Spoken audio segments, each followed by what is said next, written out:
నమస్కారం. బతుకమ్మ సమాచారానికి స్వాగతం. గోదావరికని ఐఎఫ్టియు కార్యాలయంలో సోమవారం తెలంగాణ గోదావరి లోయ బొగ్గుగని కార్మిక సంఘం రాష్ట్ర కమిటీ సమావేశం సంఘ రాష్ట్ర అధ్యక్షులు ఎండి చాంద్ పాషా అధ్యక్షతన జరిగింది. సమావేశంలో టీజీఎల్బీకేఎస్ గౌరవ అధ్యక్షులు టి శ్రీనివాస్ మాట్లాడుతూ గత 10 సంవత్సరాల కాలంలో టీఆర్ఎస్ ప్రభుత్వం గని కార్మిక వర్గానికి ఇచ్చిన ఏ ఒక్క హామీ అమలు చేయలేదన్నారు. తెలంగాణ రాష్ట్రంలో కీలక ప్రభుత్వ రంగ పరిశ్రమ సింగరేణి పరిశ్రమ.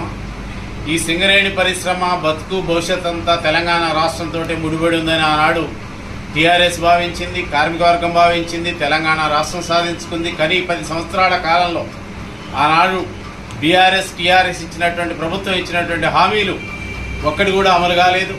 ప్రధానంగా ఆనాడు బొగ్గు ఆధారిత పరిశ్రమలు నెలకొల్పుతానని చెప్పింది. అదేవిధంగా ఐటీ మినహాయింపు ఇస్తానని చెప్పింది సింగరేణి కార్మికులకు. అదేవిధంగా పేర్ల మార్పు ఏదైతుందో అది పెద్ద సమస్యగా ఉంది, వాటిని మారుస్తామని చెప్పింది. హౌసింగ్ లోను, హౌసింగ్ అదేవిధంగా ప్లాట్స్ కూడా అందరికి కార్మికులు ఇవ్వాలనేటువంటి మేము డిమాండ్ చేస్తూ ఉన్నాం. ఈ సమస్యలు ప్రధానంగా సింగరేణి బతుకు భవిష్యత్తు ఏదైతుందో ఉద్యోగ ఉపాధి అవకాశాలు ఇక్కడ తగ్గినాయి, ఓపెన్ కాస్ట్లు పెరిగినాయి, వందల గంటలుగా మారుతున్నటువంటి ఒక పరిస్థితి ఉంది. ఇవేవి కూడా పరిష్కరించలేదు. అందుకే ఈ 10 సంవత్సరాల కాలంలో టీఆర్ఎస్ ప్రభుత్వం మీద తీవ్ర వ్యతిరేకత వచ్చింది. అదేవిధంగా కార్మిక వర్గ సమస్యలు పరిష్కరించలేదు కనుక వాళ్ళ అనుబంధ యూనియన్ కూడా ఇవాళ లేకుండా పోయినటువంటి ఒక పరిస్థితి. అందుకే మేము ఇప్పుడు కోరేటువంటిది, కొత్త ప్రభుత్వం వచ్చింది, కాంగ్రెస్ ప్రభుత్వం వచ్చింది, ఎన్నికల సందర్భంగా కొన్ని హామీలు ఇచ్చింది. గతంలో బీఆర్ఎస్ ప్రభుత్వం ఇచ్చినటువంటి హామీలన్నీ అమలు చేస్తానని ప్రకటించింది కనుక మేము కోరేటువంటిది, కాంగ్రెస్ ప్రభుత్వాన్ని కూడా ఈ సింగరేణి మీద దృష్టి సారించి ఈ గత సమస్యలు దీర్ఘకాలికంగా ఉన్నటువంటి సమస్యలు ఏవైతున్నాయో ఈ సమస్యల పరిష్కారానికి కృషి చేయాలని మేము కోరుతా ఉన్నాం. అదేవిధంగా రికగ్నైజ్డ్ రిప్రజెంటేటివ్ యూనియన్లుగా ఉన్నటువంటి ఏఐటీసీ అదేవిధంగా ఐఎన్టీసీ 2 యూనియన్లు కూడా వాళ్ళ ప్రభుత్వంలో ఒక రకంగా భాగస్వాములుగా ఉన్నాయి కనుక కార్మిక వర్గానికి ఇచ్చినటువంటి హామీలు నాటి ప్రభుత్వం కానీ ట్రేడ్ యూనియన్లు కానీ వాడు తక్షణం పరిష్కారాన్ని పూనుకోవాలనేటువంటిది మేము ఐఎఫ్టీగా వాళ్ళని కోరుతా ఉన్నాం. అట్లా లేనట్టయితే తిరిగి బీఆర్ఎస్ గవర్నమెంట్ అమలు చేయనటువంటి అంశాల మీద తిరిగి గోదావరిలో బొగ్గుగని కార్మిక సంఘం ఐఎఫ్టీగా తిరిగి ఆందోళన కార్యక్రమాలు చేపడతామనేటువంటిది కార్మిక వర్గాన్ని తెలియజేస్తా ఉన్నాం. ఈ ప్రభుత్వాన్ని తక్షణం జోక్యం చేసుకుని సమస్యలు పరిష్కరించాలని కోరుతాం. తెలంగాణలో కార్మిక వర్గానికి ఇచ్చిన హామీలను కాంగ్రెస్ ప్రభుత్వం అమలు చేయాలని, హక్కుల కోసం కార్మిక వర్గమంతా పోరాటాలకు సిద్ధం కావాలని ఐఎఫ్టియు రాష్ట్ర ప్రధాన కార్యదర్శి కె సూర్యం పిలుపునిచ్చారు. ఈ మేరకు మంగళవారం పెద్దపల్లి జిల్లా గోదావరిఖనిలో ఐఎఫ్టియు పెద్దపల్లి జిల్లా ముఖ్య కార్యకర్తల సమావేశానికి ఆయన ముఖ్య అతిథిగా పాల్గొని మాట్లాడారు. సమావేశంలో నాయకులు తోకల రమేష్, జూపాక శ్రీనివాస్, గుజ్జుల సత్యనారాయణ రెడ్డి తదితరులు పాల్గొన్నారు. నా పేరు కె సూర్యం, ఐఎఫ్టియు తెలంగాణ రాష్ట్ర ప్రధాన కార్యదర్శి. ఎన్నికల జాతర, ఎన్నికల సంత ముగిసింది. కేంద్రంలో మోడీ ప్రధానమంత్రి ప్రమాణ స్వీకారం, ఆంధ్రప్రదేశ్లో జగన్ పోయి చంద్రబాబు ప్రమాణ స్వీకారం, తెలంగాణలో రేవంత్ రెడ్డి ప్రమాణ స్వీకారాలు పూర్తయ్యాయి. ఇప్పుడు మిగిలిన సమస్యలు ఏమిటి? దేశంలో, రాష్ట్రంలో శ్రమజీవులు, కార్మిక వర్గం ఎదుర్కొంటున్న సమస్యల విషయంలో పాలక వర్గాలు దృష్టి సారించాలి. అటు మోడీ కానీ, అటు జగన్ కానీ, ఇటు కేసీఆర్ కానీ ముగ్గురు కూడా ఈ 10 ఏళ్ల కాలంలో ఎలాంటి కార్మిక సమస్యలను పరిష్కరించలేదు. కాంట్రాక్టీకరణను పెంచిండ్రు, భద్రత లేని కార్మిక వర్గాన్ని సృష్టించారు. ఇప్పటికైనా తెలంగాణ రాష్ట్రంలో రేవంత్ రెడ్డి ప్రభుత్వం అధికారంకి వచ్చి 4 నెలలు గడుస్తుంది. తక్షణమే తెలంగాణ కార్మిక వర్గం ఎదుర్కొంటున్న సమస్యల మీద దృష్టి సారించాలి. 1, గ్రామ పంచాయతీ కార్మికులు తెలంగాణ రాష్ట్రంలో 50,000 మంది ఉన్నారు. 9,500 వేతనాలు, 9,500 వేతనాలతో ఎలా జీవించాలి? నెలలా వేతనాలు లేవు. 4 నెలలుగా 5 నెలలుగా వేతన బకాయిలు. కనుక ఆ కార్మిక వర్గానికి తగిన వేతనాలు పెంచేటట్లు, వేతన భద్రత ఉండేటట్లు, నెల సకాలంలో జీతాలు చెల్లించేటట్లు ఆలోచించాలి. కాంట్రాక్ట్ అవుట్సోర్సింగ్ కార్మిక వర్గం తెలంగాణ రాష్ట్రంలో 2.5 లక్షల మంది ఉన్నారు. వీళ్లకు ఎలాంటి భద్రత, ఎలాంటి సామాజిక భద్రత లేదు. వీళ్ళకి ఎలా సామాజిక భద్రత కల్పించాలి, వేతనాలు పెంచాలని ప్రభుత్వాలు ఆలోచించాలి. భవన ఇతర నిర్మాణ రంగ కార్మిక వర్గానికి సంబంధించిన అనేక స్కీములను పెండింగ్లో ఉంచి మంజూరు కాకుండా ఈనాటి వరకు ఆ విధంగా పెండింగ్లో ఉన్నాయి. తక్షణమే వాటిని మంజూరు చేయాలి. అదేవిధంగా ఇతర రంగాల్లో, మోటారు, ఆటో రంగాల్లో పనిచేస్తున్న కార్మిక వర్గానికి కూడా ఎలాంటి సామాజిక భద్రత లేదు. వాళ్ళకు కూడా సామాజిక భద్రత కల్పించాలి. అదేవిధంగా హమాలీ రంగంలో లక్షల మంది కార్మిక వర్గం పనిచేస్తుంది. రైస్ మిల్లుల్లో వేలాది మంది కార్మికులు పనిచేస్తున్నారు. వీళ్ళందరికీ ఒక సామాజిక భద్రత, ప్రావిడెంట్ ఫండ్, ఈఎస్ఐ అమలు చేసేటట్లు రేవంత్ రెడ్డి ప్రభుత్వం చర్యలు తీసుకోవాలి. కేంద్ర ప్రభుత్వము అధికారంకి వచ్చిన 10 ఏళ్ల కాలంలో కనీస పెన్షన్, ప్రావిడెంట్ ఫండ్ పెన్షన్ను ప్రావిడెంట్ ఫండ్ ట్రస్ట్ బోర్డు 5,000 పెంచాలని రికమెండేషన్ చేసినా అది తొక్కిపట్టింది. తక్షణమే కనీస పెన్షన్ 5,000 ఉండేటట్లు చర్యలు తీసుకోవాలి. అదేవిధంగా ప్రావిడెంట్ ఫండ్ దేశవ్యాప్తంగా కార్మిక వర్గానికి అమలు చేసినట్టు, అసంఘటిత కార్మికులకు సామాజిక భద్రత కల్పించేటట్లు ప్రభుత్వాలు పూనుకోవాలి. పూనుకోకుంటే మరొచ్చే కాలంలో వీళ్ళకందరికీ పుట్టగతులు ఉండవని ప్రజలందరూ హెచ్చరిస్తారు. ఇప్పటికైనా బుద్ధి తెచ్చుకొని ఈ పాలకులు 2 ప్రభుత్వాలు ఓటమికి గురయ్యాయి. ఒకటి కేసీఆర్, అటు జగను, మోడీకి కూడా తగిన మెజారిటీ కూడా దేశ ప్రజానీకం ఇవ్వలేదు. ఈ విషయాలు గుర్తించి తగిన చట్టాలను, తగిన భద్రతను కార్మిక వర్గం కల్పించాల్సిందిగా డిమాండ్ చేస్తుంది. లాటరీ ద్వారా డబుల్ బెడ్రూమ్లకు ఎంపికైన లబ్ధిదారులు డబుల్ బెడ్రూమ్ ఇళ్లను ప్రభుత్వం త్వరితగతిన పూర్తి చేసి అప్పగించారంటూ కుటుంబ సభ్యులతో కలిసి రామగుండం తహసీల్దార్ కుమారస్వామికి వినతి పత్రం అందజేశారు. ఈ మేరకు గత ప్రభుత్వం లాటరీ ద్వారా ఎంపిక చేసిన 660 మంది డబుల్ బెడ్రూమ్ లబ్ధిదారులు మంగళవారం రామగుండం తహసీల్దార్ కార్యాలయంకు చేరుకుని వినతి పత్రం అందజేశారు.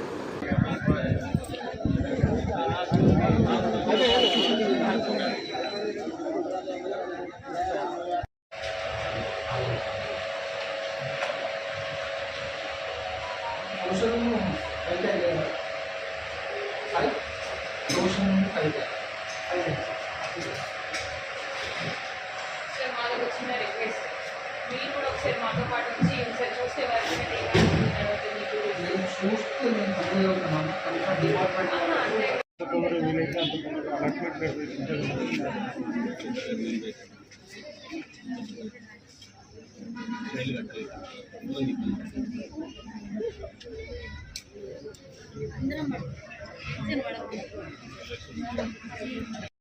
కొద్దిగా ఇళ్ళ పట్టాల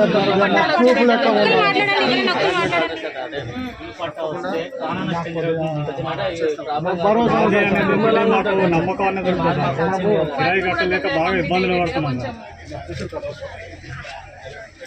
మాకు డబుల్ బెడ్రూమ్ శాంక్షన్ అయ్యి కూడా మాకు 1.5 year అవుతుంది. ఇంతవరకు దానికోసం పట్టించుకునే వాళ్ళు లేరు. మేము 1 year నుంచి వెయిట్ చేస్తున్నాము డబుల్ బెడ్రూమ్ కోసం. ఇంతవరకు ఎవ్వరు కూడా వచ్చి మాట్లాడలేదు. ఈ రోజు ఇంతమందికి రావడానికి కారణం మాకు ఇల్లు లేదు, మాకు చేసుకుంటేనే నడుస్తుంది. నేనైతే చిన్న పిల్లలను పట్టుకొని 8 years నుంచి రెంట్ ఉంటున్నా. మాకు డబుల్ బెడ్రూమ్ వస్తుందని ఒక హోప్ నుంచి బతుకుతున్నాం మేము. ఇక్కడ ముస్లిమ్స్ వాళ్ళు కానీ, హిందూస్ వాళ్ళు కానీ ఎవరైనా కూడా ఈ రోజు ఇక్కడ రావడానికి కారణం ఏంటి? ఇంత ఎండలో కూడా మేము అక్కడ కూడా ఎప్పుడైతే లాటరీ తీసిల్లో అక్కడ కూడా మేము మార్నింగ్ నుంచి ఈవినింగ్ వరకు డబుల్ బెడ్రూమ్ కోసం, లాటరీ కోసం ఎంతైతే వెయిట్ చేస్తున్నామో ఈ రోజు కూడా ఇక్కడ రావడానికి కారణం కూడా అదే. దయచేసి సార్, ఎంఆర్ఓ సార్, ప్రతి ఒక్కరు కూడా మా గురించి ఆలోచించి మాకు తొందరగా డబుల్ బెడ్రూమ్ శాంక్షన్ అలాగా చేయండి. మా ఇండ్లు మాకు ఇవ్వండి దయచేసి. మేమందరం బాధపడుతున్నాం. ఇప్పుడు వర్షాకాలం వస్తుంది, పనులు నడవాయి. మేము సర్వెంట్ క్వార్టర్స్లలో ఉంటున్నాం, కిరాయిలు కట్టలేకపోతున్నాం.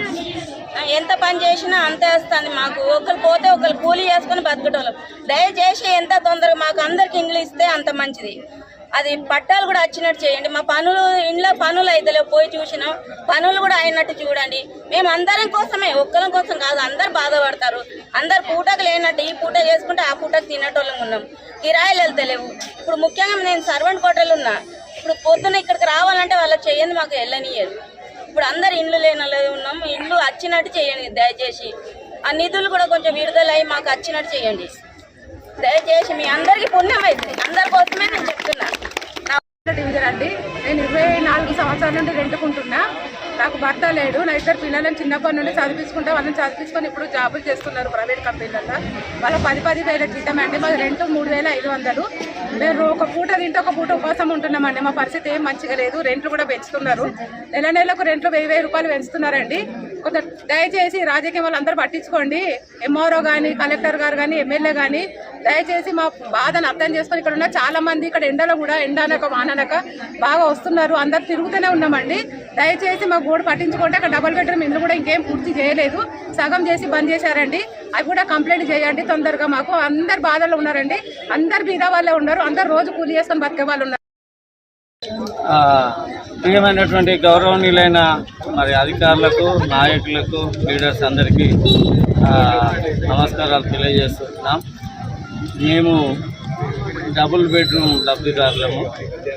660 మందికి 2023 సంవత్సరంలో డ్రా ద్వారా మమ్మల్ని ఎంపిక చేయబడ్డాము. చాలామందికి ఇల్లు లేక చాలా ఇబ్బందులు పడుతున్నాం. కిరాయిలు కట్టలేక చిన్న పిల్లల్ని వేసుకొని రేకులలో, గుడిసెలలో వండుకుంటూ పాములు, తేళ్ళు కరుస్తున్నటువంటి పరిస్థితులలో ఉంటున్నారు. దయచేసి మరి నాయకులు కానీ, మరి ఆఫీసర్లు కానీ వెంటనే స్పందించి మరి మాకు డ్రాలో వచ్చినటువంటి లబ్ధిదారులందరికీ మరి ఆ క్వార్టర్స్ కేటాయించవలసిందిగా మనవి చేయించుకుంటున్నాం. చాలామంది, కొంతమంది అయితే ఇంకా మరి వస్తుందో రాదు అనేటువంటి టెన్షన్లో కూడా మరి అనారోగ్యము పాలై ఇంకా కొంతమంది అయితే చనిపోయే పరిస్థితిలోకి రావడం జరిగింది. కనుక ఈ టెన్షన్స్ భరించలేక మరి కిరాయిలు కట్టలేక చాలా సతమతమై చనిపోయే పరిస్థితిలోకి ప్రజలు నెట్టివేయబడుతున్నారు.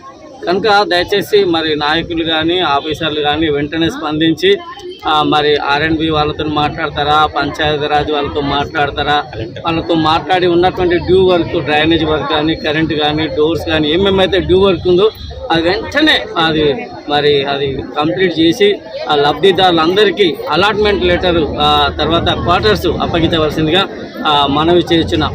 దయచేసి వీళ్ళందరూ కనుక ఈ పేదవాళ్ళందరినీ మరి గవర్నమెంట్ కనికరిస్తే వెంటనే అలాట్ చేస్తారని మేము నమ్ముచున్నాం. అట్లా కావాలని కోరుకుంటున్నాం. జమ్ములమ్మ అమ్మవారికి మొక్కులు చెల్లించుకుంటున్న భక్తులు. జోగులాంబ గద్వాల జిల్లా గద్వాల పట్టణం జమ్మిచేడు జమ్ములమ్మ అమ్మవారికి ప్రతి మంగళవారం మాదిరిగా ఈ మంగళవారం కూడా భక్తులు అధిక సంఖ్యలో పాల్గొని మొక్కులు చెల్లించుకుంటున్నారు. గద్వాల ప్రాంతవాసులే కాక కర్ణాటక, మహారాష్ట్ర, ఆంధ్రప్రదేశ్, హైదరాబాద్ తదితర ప్రాంతాల నుంచి భక్తులు ఎక్కువ సంఖ్యలో పాల్గొని మొక్కులు చెల్లించుకుంటున్నారు.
ప్రభుత్వ పాఠశాలలో చదివే ప్రతి విద్యార్థి సమగ్ర అభివృద్ధి చెందేలా ప్రత్యేక దృష్టి సారించాలని, విద్యతో పాటు క్రీడలలో సైతం విద్యార్థులు రాణించేలా చూడాలని జిల్లా కలెక్టర్ ముజమిల్ ఖాన్ అన్నారు. మంగళవారం జిల్లా కలెక్టర్ సమీకృత జిల్లా కలెక్టరేట్లో సమావేశ మందిరంలో విద్యా సంవత్సరం ప్రారంభమవుతున్న నేపథ్యంలో ప్రభుత్వ పాఠశాలల్లో తీసుకోవాల్సిన చర్యలపై విద్యాశాఖ అధికారులు, పాఠశాల ప్రధానోపాధ్యాయులు, వ్యాయామ ఉపాధ్యాయులతో సమీక్షించారు. పాఠశాలలకు టీచర్స్, విద్యార్థులు హాజరు శాతంపై శ్రద్ధ వహించాలని కలెక్టర్ హెడ్ మాస్టర్లకు సూచించారు. రివ్యూ షెడ్యూల్ ఇచ్చిన తర్వాత మీటింగ్ మనం షార్ప్ 1 అవర్ క్లోజ్ చేసుకున్నాం. మొట్టమొదటి అంశం మనం రివ్యూ చేయబోయేది attendance, both teachers the, students the. ఎంతవరకు చేయగలిగాం, వచ్చే సంవత్సరం మనం చేయాల్సింది ఏంటి, టీచర్స్ అటెండెన్స్ పైన part of our academic base line. రెండోది హెల్త్ పారామీటర్స్ పైన కూడా ఈసారి బేస్ లైన్ టెస్టింగ్ చేయడం జరుగుతుంది. దీనికి పీఈటీ సాధనం వర్తిస్తారు, ఇది మీరు గమనించండి. లాస్ట్ టైం కూడా మనం చెప్పడం జరిగింది, లెర్నింగ్ ప్లాన్స్ అనేది ప్రతి ఒక్కరు పెట్టుకోవాలి.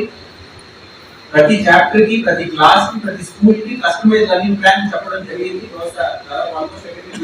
చెప్పడం జరిగింది. అలాగే 10th ఎగ్జామ్ ఎదురు ఉన్నాయి కాబట్టి అంత పడలేదు, పట్టించుకోలేకపోయాం పూర్తిగా. But now we are going to create this pedagogical plan for every school. PETs plan ఏంటి, ఆ స్కూల్ కి ఎంతమంది పిల్లలు ఉన్నారు, వాళ్ళలో already baseline health testing చేస్తుంటారు. ఏబీసీ కేటగిరీ ఎలా టెస్ట్ చేస్తామో అలా ఏబీసీ కేటగిరీ ఫిజికల్ పారామీటర్స్ పైన చేస్తాం. ఈ పారామీటర్స్ ఏముంటారనేది మీకు ఆల్రెడీ తెలుసుంటుంది. రఫ్లీ kidney health, anaemia, weakness, deficiencies notice, inattentive in class, ఇటువంటి పారామీటర్స్ పైన నేను ఆ సబ్జెక్ట్ వచ్చినప్పుడు చెప్పడం జరుగుతుంది. పెడగజీలో భాగంగానే పెట్టాల్సిన registers which have not been fully maintain, unfortunately తనిఖీ చేసినప్పుడు కనపడడం జరిగింది. ఒకటి మీ ఎన్రోల్మెంట్ రిజిస్టర్ ఖచ్చితంగా నాకు నెక్స్ట్ నేను తనిఖీకి వెళ్ళినప్పుడు ఎక్కడికి వెళ్ళినా కానీ నేనైనా మా inspecting authorities I will insist on this enrollment register. Every HM should have a compulsory grip on how many children are there in this. Nalgodi with specific reasons, I will start asking by name. Gramallo aithe meeta vallu mee teachers దగ్గర నుంచి తెప్పించుకొని పెట్టండి. Why that school is going to a private school when we have a government school? I would like to know your reasons by name when I visit your schools. Marks అక్కడ బాగుంటాయి వెళ్ళారా, parents ఏమన్నా అక్కడ మళ్ళీ government school వ్యతిరేకంగా ఏమైనా ఉన్నారా, ఇవన్నీ మీరు ఆలోచి చెప్పాలి. వ్యతిరేకం అంటే ఏంటి, ఏదైనా ప్రైవేట్ స్కూల్ తెలుస్తారు. ఇటువంటి detail reasons I will require for why students are going to private schools when we are government schools. ఇది రిజిస్టర్ గురించి. అలాగే మా హెల్త్ లో పెట్టాల్సిన మీ అచీవ్మెంట్ రికార్డ్ అయినా మీ ఫిజికల్ ఎడ్యుకేషన్ నోట్స్ అయినా both these will be insisted upon. Sadly ఎక్కడ జరిగినారని I have not seen anybody maintain this notes. ఖచ్చితంగా స్టూడెంట్ వైజ్ హెల్త్ ప్రొఫైల్ మీ దగ్గర ఒకటి ఉండాలి.